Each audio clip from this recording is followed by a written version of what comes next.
예, 우리가 지난 시간에 좀 그런 얘기를 했었잖아요. 내가 너희를 보내는 것이 양이 이리 가운데 보낸 것 같도다. 예수님 당시의 그 선교적 상황이라고 하는 것이 그래서 암울한 모습으로 잘 그려지고 있다라고 그렇게 말씀을 드렸습니다. 또 뿐만 아니라 오늘 우리 시대 속에서도 사실은 세상이라고 하는 것이 물론 우리가 적대적인 관계를 갖고 있는 것은 아니지만은 부정적인 그런 그림을 갖고 세상을 얘기한다라고 하는 거죠. 그럼에도 불구하고 이원론적으로 우리와 세상이라고 하는 것, 신앙의 공동체와 세상이라고 하는 것을 따로 떼어놓고 생각하는 것은 아니다. 그래서 우리가 산상수훈에서 5장에서 7장을 쭉 읽어가면서 우리가 생각했던 것은 특별히 5장에서 보면 너희가 바로 세상의 빛이고 너희가 바로 세상의 소금이다. 그렇죠? 그런 의미에서 세상의 소금이고 세상의 빛이다 라고 하는 그 말 속에는 세상과 교회가 단절되어 있는 것이 아니라 오히려 교회라고 하는 신앙의 공동체를 통해서 세상을 변혁시키고 바꾸고 그리고 우리들의 어떤 신앙의 모습을 통해서 그 어두운 세상이 다시 빛으로 변화될 것을 소망하고 있다라고 하는 거죠. 그러니까 예수님은 예수님을 따라다녔던 많은 무리들을 향해서 세상은 나쁜 거야, 세상은 저주받아야 돼 라고 그렇게 말씀하신 것이 아니라 너희가 세상을 바꾸라는 거죠. 통해서 너희의 어떤 신앙의 모습을 통해서 세상을 다시 주님의 나라로 바꿔나가는 그런 하나님 나라라고 하는 주제가 우리가 읽었던 본문 속에서 우리가 말할 수 있겠다라고 하는 겁니다. 자, 오늘 본문을 읽어보면 조금 좀 어려운 얘기들이 있습니다. 왜 어려운 얘기냐면 이 본문의 내용은 물론 예수님이 하신 말씀이지만은 그러나 특별히 마태복음이라고 하는 시대적인 상황을 잘 반영해주고 있는 본문이다. 이렇게 생각을 해볼 수가 있습니다. 공개적으로 세상 속에서 신앙의 자유를 갖고 살아갔던 초대교회 교인이라기보다는 신앙의 자유를 잃어버리고 황제의 통치 아래 탄압 속에서 정말 순교하면서 그러면서 복음을 전했던 초기 교회의 모습을 우리가 충분히 역사를 통해서도 알게 되는 거죠. 근데 오늘 바로 그런 모습이 잘 드러나고 있다라고 하는 거예요. 그래서 심지어는 34절에 우리가 읽어본 대로 보면 내가 세상에 화평을 주러 온 것이 아니다. 오히려 화평이 아니라 검을 주러 왔다. 검이라고 하는 것은 그죠? 핍박을 의미하기도 하고 분열을 의미하기도 하고 그러니까 예수 그리스도가 사실은 들어가는 그곳에 빛과 어둠이 갈라져 버린다는 거죠. 진리와 거짓이라고 하는 것이 하나님 나라의 복음이 들어가는 그곳에 확연히 드러나 버린다는 거죠. 그 전까지는 몰랐어요. 다 어둠 속에 있어서 그래서 무엇이 바른 길인지 그것을 알지 못했는데 그런데 예수 그리스도를 통해서 너희는 좁은 길로 들어가라 그렇게 말씀을 하신 거예요. 너희가 세상을 살면서 편안한 삶을 살려고만 추구하지 말고 적어도 예수 그리스도가 걸어가셨던 그 좁은 길, 그 구원의 길을 향해서 그 길은 어떤 길이에요? 그 길은 다른 사람을 섬길 줄 아는 길이고 그 길은 오른뺨을 쳐도 왼뺨을 갖다 댈 수 있는 그런 화해의 모습을 지니고 있다는 거죠.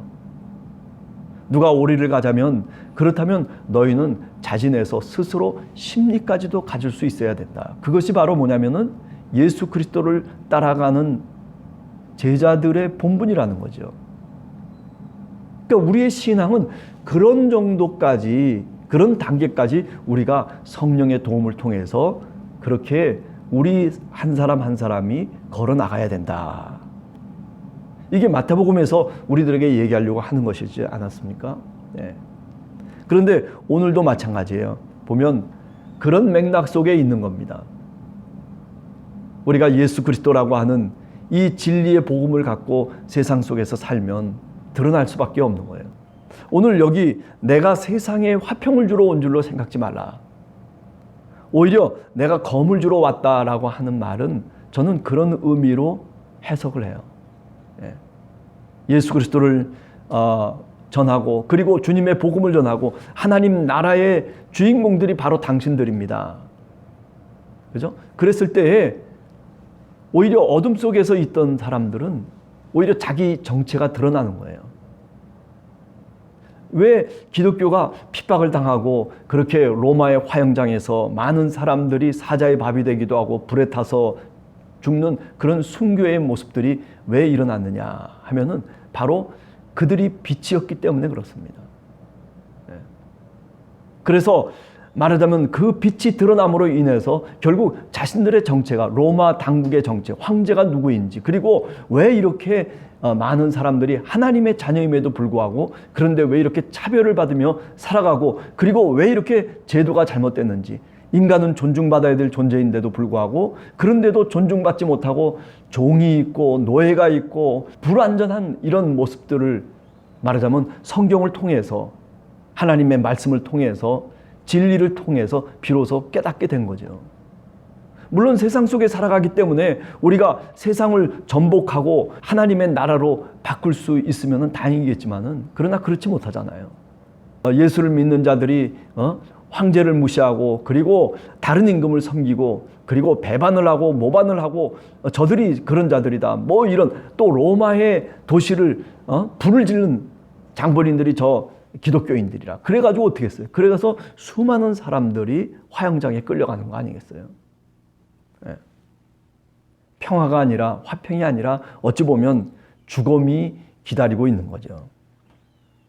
그래서 35절 이하에도 그러잖아요. 아버지와 그리고 어머니와 시어머니와 며느리와 딸과 자식과 한 가정 속에서도 화평해지질 못한다는 거죠. 어두운 곳에서 말을 할 수밖에 없고 그리고 귓속말로 그 예수님의 복음을 전할 수밖에 없고 그죠? 선교 현장 초기의 교회 상황이라고 하는 게 그렇다는 거죠. 그러나 오늘 성경 말씀을 보면 그러나 담대하게 우리의 몸을 파멸시키는 것 두려워하지 말라는 거예요. 오히려 더 중요한 것은 뭐냐면 우리의 몸과 영혼을 저 지옥에 멸할 수 있는 하나님을 두려워하라는 거예요. 하나님이 우리의 주님이 되시고 하나님이 우리 곁에 우리와 함께 동행하고 있다라고 하는 것. 아니 종말의 때에 하나님이 이 세상을 심판할 것이다라고 하는 그런 믿음을 갖고 두려워하지 말라는 거예요. 하나님을 믿는다면 빛으로 살아가는 것에 대해서 두려워하지 말라. 빛이 드러난다고 해서 그런다고 해서 내 목숨이 끊어진다고 해서 두려워할 것이 없다는 거예요. 십자가를 지고 나를 따르지 않는 자 내게 합당치 않다라고 38절에 얘기하고 있잖아요. 그러니 담대하게 두려워하지 말고 저 지붕 위에 올라가서 저 집 위에 올라가서 하나님의 복음을 전파하라. 그 얘기입니다. 어두운 곳에서 말하지 말고 낮에 밝은 대낮에 주님의 복음을 담대하게 전하라는 거예요. 그래서 이 말씀 때문에 수많은 사람들이 그죠? 주님의 복음을 들고 세상을 이겨나갈 수 있었던 거예요. 여러분 오늘 우리들도 마찬가지라고 생각해요.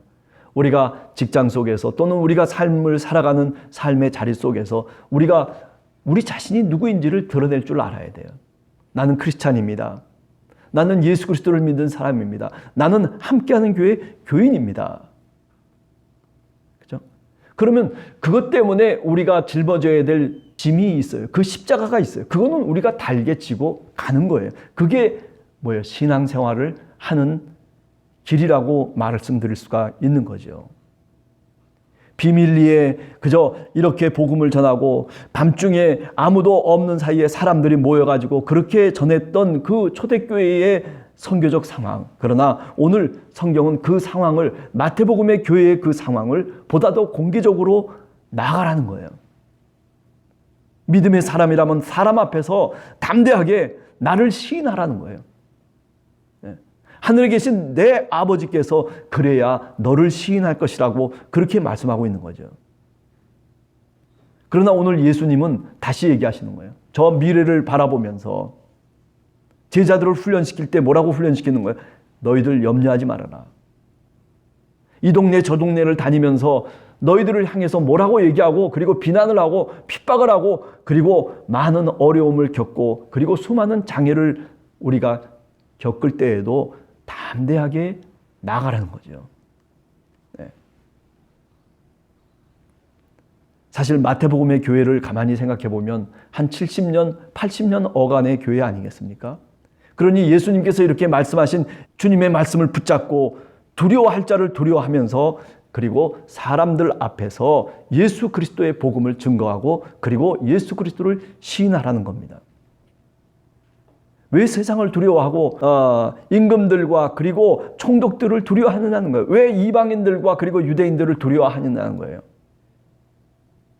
주님의 복음을 들고 십자가를 지고 그리고 목숨을 잃어도 다시 얻을 것이라고 하는 그 부활의 신앙을 갖고, 그리고 너희들은 주님의 복음을 담대하게 전하라. 그것이 제자들에게 예수님이 가르쳐 주시는 말씀이죠. 교훈이죠. 네. 오늘 하루도 우리가 살아가면서 그렇습니다. 저는 오늘 이 본문을 보면서 제일 제 마음속에 와닿았던 것은 뭐냐면, 그래요. 세상에 드러나지 않을 것이 없어요. 내가 예수 그리스도를 믿습니다라고 하는 것을 내가 감추고 있어도 언젠가는 드러나는 거죠. 우리들 앞에서는 저렇게 살아갔던 나와 다를 게 없는 그런 모습으로 크리스찬인데도 불구하고 그렇게 숨어서 신앙생활 했다면 얼마나 창피한 거겠습니까? 하나님도 인정하지 않으시는 거죠.